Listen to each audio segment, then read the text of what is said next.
جمعے کے دن مرنے میں فائدہ ہوتا ہے، بس اتنا ہمیں پتا ہے۔ جمعے کے دن مرنے والے شخص کو لوگ کہتے ہیں اسے قبر میں حساب نہیں ہوتا۔ بھائی سب سے پہلے اعمال ہیں، یہ سب چیزیں فضائل میں آتی ہیں کہ جمعے کے دن مرنے کی فضیلت ہے، بس باقی یہ نہیں کہ وہ چوری بھی کی، زنا بھی کیا اور ماں باپ کو بھی ستاتا رہا تو صرف جمعے کو مرنے سے سب کچھ صاف ہو جائے گا۔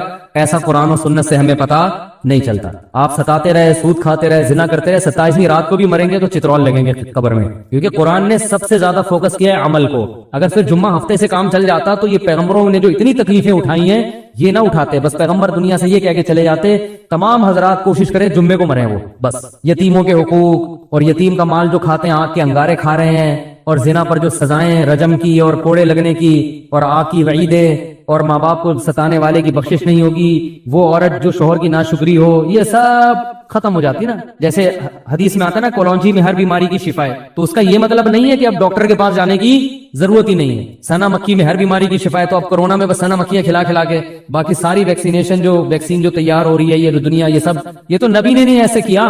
اگر حدیث کا یہ مطلب ہوتا تو صحابہ کرام ہر گھر میں کولونجی رکھ لیتے، اور جب اسلامی حکومتیں قائم ہوئی تو میڈیکل کالج کھلے ہیں اس زمانے میں وہ سارے آگ لگا کے بند کر دیتے، نہ کوئی حکیم ہوتا نہ ڈاکٹر ہوتا، بھائی ہر بیماری کے لیے کیا ہے کولونجی۔ جیسے وہ ایک حکیم صاحب تھے، ہر ایک کو کیڑوں کی دوا دیتے تھے، وہ جو بھی آتا نا حکیم صاحب بھائی کیڑوں کی دوا، پیٹ میں درد ہے کیڑوں کی دوا، سنا یہ ہے؟ سنا میں اپنے آپ کو مزہ نہیں آئے گا، جس نے نہیں سنا اس کو اس میں مزہ آئے گا۔ ہر ایک کو کیا دے رہے ہیں؟ کیڑوں کی دوا۔ ایک دن ایک آدمی درخت پہ چڑھا، نیچے گر گیا، ہڈی ٹوٹ گئی، حکیم صاحب کے پاس لے کر حکیم صاحب نے کیڑوں کی دوا دی۔ لوگ کہنے ہیں یار اس کا کیڑوں سے کیا تعلق ہے، ہڈی ٹوٹی ہے۔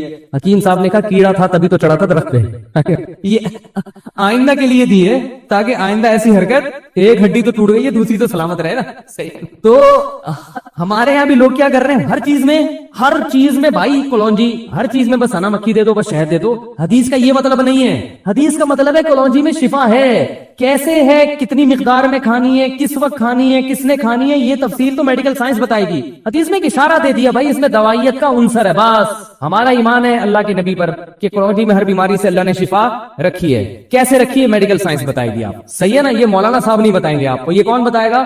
شہد میں اللہ نے شفا رکھ دی ہے، کیسے رکھی ہے، کس مقدار میں رکھی ہے، کس وقت کھانا ہے، یہ میڈیکل سائنس بتائے گی، یہ مولانا بولو بھائی نہیں بتائیں گے آپ کو، صحیح ہے نا؟ تو اب ہر ایک کو کیڑوں کی دوا نہ دیا کریں، ٹھیک ہے؟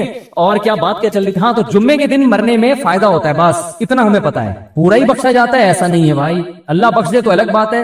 جیسے آپ کو ہارٹ اٹیک ہو چکا ہے، اب آپ صرف کولونجی کے چند دانے چبا دو گے تو اٹیک نہیں ہوگا، ایسا نہیں ہے بھائی، اب تو وہ دوائیں بھی کھانی پڑیں گی۔ اور آپ نے 15 سال جو میرے مشورے پہ 2 پراٹھے صبح کھائے ہیں دیسی گھی کے، یا سوری دیسی گھی کے نہیں، وہ جو ہوٹل کے، تو وہ بھی اثر کریں گے اب 15 سال کے بعد، ٹھیک ہے نا؟ تو یہ سب کچھ ہوگا، تو اس لیے کولونجی بھی کھائیں، اور پہلی بات تو یہ کہ ان تمام بڑی بڑی چیزوں سے احتیاط کریں۔ تو اسی طرح اصل چیز ہے گناہ۔ دیکھو زہر کولونجی میں شفا ہے، لیکن آپ نے کہا میں ایک چٹکی کولونجی کی بھی لوں گا، ایک چٹکی زہر کی بھی کھاؤں گا، کیونکہ زہر سے جو بیماری آئے گی کولونجی سے شفا مل جائے گی، یہ دلیل صحیح ہوگی۔ تو اسی طرح بھائی کولونجی میں شفا ہے بشرطے کہ زہر سے بچے، نقصان دہ چیزیں نہ کھائے، پھر شفا ہے۔ تو اسی طرح یاد رکھو جمعے کے دن مغفرت ہو جاتی ہے مرنے والے کی، بشرطے کہ جو زہر آخرت کے عذاب کا ذریعہ بنتا ہے نا، یتیموں کا مال کھانا، والدین کے حقوق ادا نہ کرنا، اس زہر سے بچے۔ تو پھر جو چھوٹی موٹی جراثیم ہے نا وہ جمعے سے کیا ہو جائیں گے، وہ معاف ہو جائیں گے۔ تو صغیرہ گناہ، چھوٹے موٹے جو گناہ ہوتے ہیں وہ لیلۃ القدر میں مرنے سے بھی معاف ہو جاتے ہیں، جمعے میں مرنے سے بھی معاف ہوتے ہیں۔ جمعے میں مرنے سے تھوڑے والے جراثیم لیلۃ القدر میں تھوڑے اور اسٹرانگ جراثیم مر جاتے ہیں۔ لیکن یہ جو آپ جائیدادیں کھا کے بیٹھے ہوئے ہو بہنوں کی وراثت کے، حج فرض ہوا وہ نہیں ادا کیا آپ نے، ماں باپ کو ستایا، یہ اتنے بڑے بڑے جراثیم ہیں، یہ لیلۃ القدر کا اسپرے ان پہ کام بولو بھائی نہیں کرتا۔ اس کے لیے اللہ نے قرآن میں جو توبہ کا طریقہ بتایا ہے اور حقوق العباد ہے تو وہ واپس کرنے پڑیں گے، وہی طریقہ ہے۔ بعض لوگ بہت غلوف کرتے ہیں، جو بھی لیلۃ القدر میں مر گیا بس وہ ڈائریکٹ جنت میں، ایسا نہیں ہے۔ اور یاد رکھو جو کبیرہ گناہ کا مرتکب ہو کھلے عام، تو شریعت نے اس کو فیور کرنے کی اجازت نہیں دی ہے۔ دیکھو خودکشی کرنے والے کا نماز جنازہ پڑھنا جائز ہے، پوری امت کا اجماع ہے، لیکن نبی نے نہیں پڑھا، نبی نے نہیں پڑھا۔ حالانکہ آپ تو رحمت للعالمین تھے نا، آپ سے زیادہ کسی کو ترس آیا ہوگا خودکشی کرنے والے پر، لیکن آپ نے نہیں پڑھا، بائیکاٹ کیا۔ کیوں؟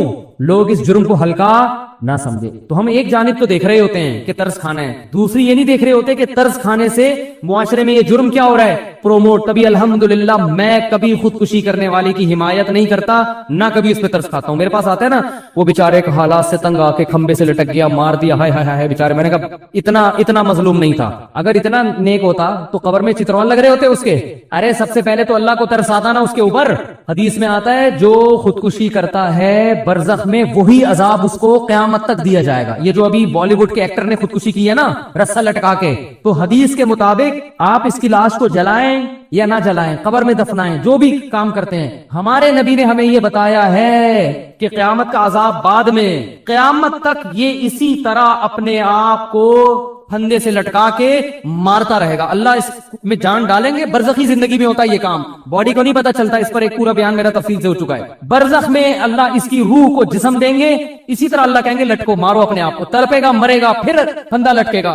حدیث میں آتا ہے جس نے پہاڑ سے گرا کے اپنے آپ کو مارا تو قیامت تک اللہ اس کے لیے پہاڑ قائم کرتے رہیں گے, وہ اس پہ گرا کے اپنے آپ کو مارتا رہے گا, مرے گا, پھر اللہ زندہ کریں گے, پہاڑ پہ چڑھائیں گے, پھر گرائیں گے اس کو, قیامت تک یہ عذاب ہوتا رہے گا. تو خودکشی کرنے والے پہ کبھی ترس نہ کھایا کریں, یہ جرم ہے, اور پاکستانی قانون کے حساب سے بھی جرم ہے. خودکشی کرنے والا اگر بچ جائے اس کے خلاف FIR کٹوائی جا سکتی ہے, اریسٹ ہو جائے گا فوراً. بہت سی خواتین سوسائڈ کرتی ہیں شوہر کے سسرال کے حالات سے تنگ آ کے. حالات تو ہوتے ہیں سسرال کے بڑے بڑے خراب بھی ہوتے ہیں, آپ کو خودکشی کرنے کی اجازت بولو بھائی نہیں. تو میاں آتے ہیں میرے پاس, کہتے ہیں میری بیگم دھمکی دے رہی ہے خودکشی کرنے کی. میں نے کہا ریکارڈ کرو بیگم کی دھمکی, FIR کٹوا کے اندر کر دو اس کو, سیدھی سی بات. اور کیا مذاق ہے کیا؟ اگر یہ پی لے زہر تو شوہر کا تو بیچارہ چوڑے میں آ گیا, اس لیے کہ پھر یہ بتانا کتنا مشکل ہوگا کہ اس نے نہیں مارا, خود مری ہے. پھر اگر مر گئی تو پھر وہ ایک نئی ٹینشن کھڑی کہ اس نے اتنا ٹارچر کیا ہوگا کہ بیچاری نے اپنے آپ کو مار لیا. تو کوئی بھی غم ہو آپ کو اپنے آپ کو قتل کرنے کی اجازت نہیں ہے. شوہر اتنا بڑا ظالم ہے, طلاق لو بھائی, اس سے خلا مانگو, گھر سے بھاگ جاؤ. اگر ظالم ہو ایسا نہ وہ بھاگ جائے بلا وجہ, کوئی اتنا ٹارچر کر رہا ہے تو بھاگنے کا آپشن ہے آپ کے پاس, گھر سے بھاگ جائیں, آپ کہیں بھی جا کے پناہ لے لیں. مارنے کی اجازت نہیں ہے, اپنے آپ قتل نہیں کر سکتے آپ. قتل کیا تو اللہ پھر جو لٹکائے گا نا وہ شوہر کے لٹکانے سے زیادہ ہوگا. تو مارنے کی اجازت نہیں ہے کیسے بھی غم ہو. اور پھر ان کو غم بھی نہیں ہوتے, کم وقتوں کے کھا رہے ہوتے ہیں صبح پراٹھے, بس ایک محبت ناکام ہو گئی تو لٹک گئے. چلو سسرال تو ٹینشن دیتا بھی ہے نا, اداکاروں کو کیا ٹینشن ہوتی ہے بھائی, تمہارے پاس عزت بھی ہے, تمہارے پاس دولت بھی ہے, تم نے چاند پہ زمینیں خرید کے رکھی ہوئی ہیں, یا خریدنے کی باتیں کر رہے ہو, مجھے نہیں پتا خریدی ہیں یا خریدنے کی باتیں تھی. تو اتنے آپ ہائی پروفائل آدمی ہو اور آپ غموں سے پتہ نہیں کون سے غم آپ کے لگ گئے کہ آپ لٹک کے ہلاک ہو گئے. اس کا مطلب آپ لوگوں میں عدم برداشت پیدا کر رہے ہو. نہیں آ رہی بات سمجھ میں؟ آپ لوگوں کو بزبان حال لٹکنے کی ترغیب دے رہے ہو, یا آپ نے جرم کیا ہے, تو اس لیے یہ آپ کی روح امن میں رہے, شانتی میں رہے, یہ بالکل ضرورت نہیں ہے. صرف آپ اتنا بول سکتے ہو بھائی کہ جو ہے نا یہ ہمیں افسوس ہوا کہ لٹک گئے, لیکن اچھا کام محترم نے نہیں کیا, اور اس سے لوگوں کے حوصلوں کو کیا کیا ہے, پست کیا ہے, نوجوانوں کو لٹکنے کی ترغیب دی ہے, غلط کیا. اگر یہ دوبارہ زندہ ہو کے آ جائے FIR کٹوا کے ہم تھانے میں بند کرائیں گے. اگر انڈیا کے لوگ اس طرح کے کمنٹس کریں نا تو ہم سلوٹ کریں ان کو, بالکل صحیح. انڈیا کے اداکاروں کو چاہیے, جتنے بالی ووڈ کے دوسرے ایکٹرز ہیں ان کو چاہیے کہ اس ایکٹر نے جب خودکشی کی ہے تو آپ کمنٹ میں یہ لکھیں کہ یہ اچھا کام نہیں کیا, کوئی اتنی بڑی ٹینشن نہیں تھی کہ جس پہ لٹکا جاتا, ہر ٹینشن کا حل بولو نا موجود ہے, اچھا کام نہیں کیا. اور اگر یہ محترم زندہ ہو کے دوبارہ آ گئے تو پولیس کو بتا کے فوراً کیا کرنا ہے ہم نے, کیونکہ جرم ایک تو اپنے آپ کو ہلاک کیا, آپ بھی تو ایک انسان ہو نا, تو انسانیت کے ناطے آپ پر لازم تھا کہ اپنی زندگی کی حفاظت کرتے. دوسرا آپ نے لاکھوں لوگوں کو ترغیب دی ہے لٹکنے کی, کیونکہ اب آپ جتنے مرضی بیانات دیتے رہے خودکشی کے خلاف, نوجوان جو یہ لٹکتا ہوا منظر دیکھیں گے ان کے پاس ایک راستہ دکھا دیا آپ نے کہ یار اتنا بڑا آدمی جب لٹک سکتا ہے تو میرا غم تو اس سے بھی زیادہ ہے, اس کا غم میرے غم جیسا نہیں ہے. یہ اس کے پاس تو پیسہ بھی تھا اور شہرت بھی تھی اور جوانی بھی تھی, بیماری بھی نہیں تھی, سب کچھ تھا.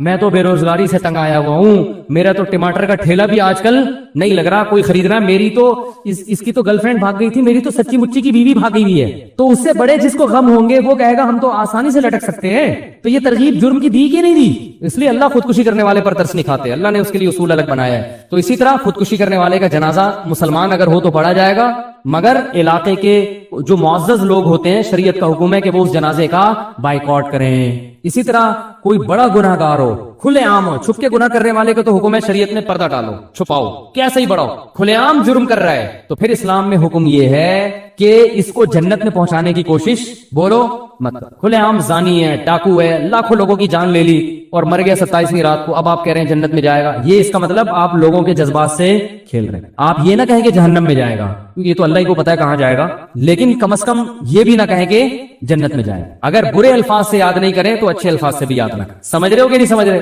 وہ گورباچوف تھا نا جس نے افغانیوں کا خون کیا تھا, 16 لاکھ افغانی قتل کر دیے تھے اس نے رشیا کی جنگ میں.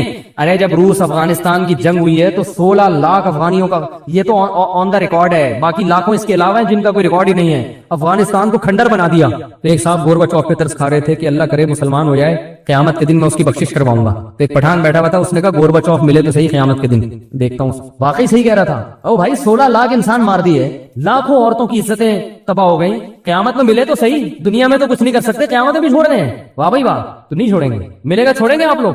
گورباچوف قیامت کے دن کہیں چھاؤں میں آ جائے بس, بولے تو ذرا سائڈ پہ آ. تو موسیٰ علیہ السلام نے فرعون کے بارے میں بددعا کی تھی, بہت پہلے کوشش کی ہدایت پر آ جائے. اللہ نے کہا اے موسیٰ نرم لہجے میں بات کرنا. تو پہلی دعوت تو یہی ہے نرمی سے, قولا لہ قولا لینا, نرم بات کرنا. حالانکہ ہزاروں بچوں کا قاتل ہے, لیکن اللہ چاہتے ہیں کہ توبہ کی توفیق مل جائے. اے موسیٰ نرم لہجے میں بات کرنا, شاید سدھر جائے. موسیٰ کلیم اللہ نرم لہجے میں بات کر رہے ہیں, ہر طرح سے فرعون کو سمجھا رہے ہیں میں تیرا خیر خواہ ہوں. فرعون نہیں مان رہا, کہہ رہے معجزے دکھاؤ. معجزے دکھا دیے. فرعون نے کہا جادو ہے, جادوگروں سے مقابلہ کرواؤں گا. مقابلہ کروا دیا. جادوگروں نے خود گواہی دے دی بھائی یہ معجزہ ہے, جادو نہیں ہے. جادوگروں کے ہاتھ پاؤں کاٹ کے لٹکا دیے. پھر بھی اللہ نے مہلت دی, توبہ کر لے اب. پھر اللہ نے مینڈکوں کا عذاب بھیجا, ٹڈیوں کا عذاب بھیجا, جوؤں کا عذاب, ہر طرح کے عذاب بھیجے. جب موسیٰ علیہ السلام دعا کرتے عذاب ٹل جاتا, دعا نہیں کرتے تو عذاب نہیں ٹلتا. صاف دکھا دیا وجاہدوا بہا واستیقنتھا انفسہم. اللہ فرماتے ہیں فرعون اور اس کے درباریوں کو یقین ہو گیا کہ یہ اللہ کا پیغمبر ہے, یہ جھوٹا نہیں ہے. پھر بھی انکار کرتے رہے. بالآخر جب ظلم انتہا ہوئی ہے نا, تو پھر موسیٰ علیہ السلام نے بددعا کی ہے, اور ہارون علیہ السلام نے بھی ہاتھ اٹھائے, اے اللہ اب فرعون کو تباہ کر دے, اور پہلا دعا میں تجھ سے یہ مانگتا ہوں کہ اس کو اس سے ہدایت کی توفیق سلب کر لے. ربنا اطمس علی اموالہم واشدد علی قلوبہم. اے اللہ اس کے دل پہ مہر لگا دے, اس کو ایمان کی توفیق نہ ملے. ایسا نہ ہو کہ اتنی بدماشیاں کی ہیں اس نے, اب جب اس کی ہلاکت کا وقت آیا اور ہمارا وقت آیا کہ ہمیں ظلم سے نجات ملے, پتہ چلا یہ کلمہ پڑھ کے کیا ہو گیا, مسلمان. اور اللہ کا قاعدہ ہے کہ جب کوئی کلمہ پڑھ کے مسلمان ہو گیا 99 سال میں بھی, تو اللہ پچھلا سب کیا کر دیتے ہیں, معاف. اے اللہ اب کلمہ پڑھنے تیرا اصول تو چینج نہیں ہو سکتا, کلمہ پڑھے گا تو نے تو معاف کرنا ہی کرنا ہے. میں یہ تو نہیں کہتا کہ اپنا اصول چینج کر لے, تو یہ تو نے کرنا نہیں ہے. موت سے پہلے جو توبہ کرے گا تو نے معاف کرنا ہے, یہ تو تیرا لگا بندہ اصول ہے, یہ اصول تو تیرا چینج نہیں ہو سکتا. اب میں یہ تو نہیں کہہ سکتا کہ فرعون کے حق میں یہ اصول چینج کر لینا, نہ یہ تو تیرا اصول ہے کہ مرنے سے پہلے جو توبہ کرے گا وہ توبہ قبول ہوگی, بشرطے کہ بالکل حالت نزع کی کیفیت میں نہ ہو. تو اب میں تجھ سے ایک دعا مانگ رہا ہوں, اب تو اس سے کلمے کی توفیق سلب کر لے, اس کے دل پر ایسی اسٹیمپ لگا دے کہ اس کلمے کے علاوہ سب کچھ اس کی زبان سے نکلے, کلمہ نہ نکلے, اس کو ایمان کی توفیق نہ ملے. تو بتاؤ موسیٰ علیہ السلام یہ جو دعا مانگ رہے ہیں, تو کیا موسیٰ علیہ السلام ظالم تھے؟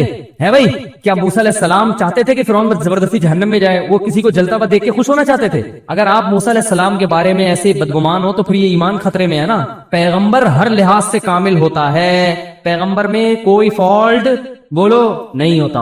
یہی موسیٰ علیہ السلام ہے جو اتنے مظالم سہنے کے باوجود فرعون کی ہدایت کی کوشش میں لگے رہے کہ اب آ جائے, اب آ جائے, اب آ جائے. وہ ہزاروں بچوں کے قتل کو بھی بھولنے کے لیے تیار تھے, ہزاروں لاکھوں عورتوں کی عزتیں لوٹی گئیں, اس کے لیے بھی تیار تھے, معاف کر دیں گے. لیکن فرعون تیار نہیں تھا. اب جب آخری وقت ہے, ظلم حد سے بڑھ گیا ہے, تو موسیٰ علیہ السلام دعا مانگ رہے ہیں اللہ اس کے دل پہ مہر لگا دے, جب تک یہ دردناک عذاب نہ دیکھے اس وقت تک اس کو ایمان کی توفیق نہ ملے. کیونکہ جب عذاب دیکھے گا تو ایمان لانے سے فائدہ نہیں ہوگا, یہ اللہ کا اٹل فیصلہ ہے. عذاب دیکھنے کے بعد ایمان قبول نہیں. اللہ نے کیا فرمایا, اجیبت دعوتکما, اے موسیٰ اور ہارون تم دونوں کی دعا میں نے قبول کر لیے. اب فرعون پر کوئی نصیحت اثر نہیں کرے گی, اب میں اس کو ایمان لانے ہی نہیں دوں گا. تو یہ بھی ایک آپشن ہے بھائی, یہ بھی ایک انداز ہے, سمجھ رہے ہو نا. تو اسلام میں بیلنس ہے. بعض لوگ اس طرف ہو جاتے ہیں, بعض اتنے سخت دل ہو جاتے ہیں کہ وہ کہتے ہیں پہلی دفعہ میں ڈنڈا لے کے چڑھ جاؤ. وہ مولانا طارق جمیل صاحب اگر کسی حاکم سے ملنے جا رہے ہیں تو اس پہ بھی اعتراض کہ علماء تو حکومت کے پاس نہیں جاتے تھے, وہ موسیٰ علیہ السلام تو فرعون جیسے ظالم کے پاس گئے ہیں, تو مولانا طارق جمیل صاحب وزیر اعظم کے پاس نہیں جا سکتے. تو ایک طرف غلو ہو جاتا ہے اور بعض دفعہ دوسری طرف غلو ہو جاتا ہے. اتنے میٹھے بن جاتے ہیں کہ ایک آدمی ظلم کر رہا ہے تو بددعا کرنے کو بھی حرام کہتے ہیں کہ نا نا نا نا نا, اور کوشش کرتے ہیں لیلۃ القدر میں مروا کے اس کو کہاں بھیجیں, جنت میں بھیجیں. لیلۃ القدر ہمارا جنت میں جائے گا, لیلۃ القدر ہمارا جنت میں جائے گا. او بھائی یہ جنت میں چلا گیا تو ان ہزاروں لوگ جو ہے نا ان پہ ترس کھاؤ. تو موسیٰ علیہ السلام فرعون سے دشمنی نہیں تھی, اپنی قوم سے محبت تھی. فرعون سے دشمنی میں نہیں بددعا کر رہے تھے فرعون کے خلاف, اپنی قوم سے محبت میں غیرت کی وجہ سے دعا کر رہے تھے کہ اللہ یہ جنت میں چلا گیا تو میری قوم کے جو جذبات ہے نا, جو ہزاروں صدیوں سے یہ ظلم کر رہا ہے, ہمارے جذبات کو ٹھیس پہنچے گی. ہم بھی تو تیرے بندے, کچھ ہمارا بھی خیال کر لے, ہم چاہتے ہیں کہ لڑکے کم بختی ہے. تو یہ بھی غیرت ہوتی ہے بھائی. نہیں آ رہی سمجھ میں تو جیسے چل رہے ہو ویسے ہی چلو. میں بار بار کہتا ہوں اگر میری باتیں سمجھ میں نہیں آ رہی تو جیسے چل رہے ہیں اس سٹائل سے, اسی سٹائل کی سپیڈ اور بڑھا دے, پھر ٹھیک ہے سپیڈ اور بڑھا دے. اللہ سمجھنے کی توفیق عطا فرمائے. بیلنس رہنا چاہیے. یہ سٹائل بھی ہے تو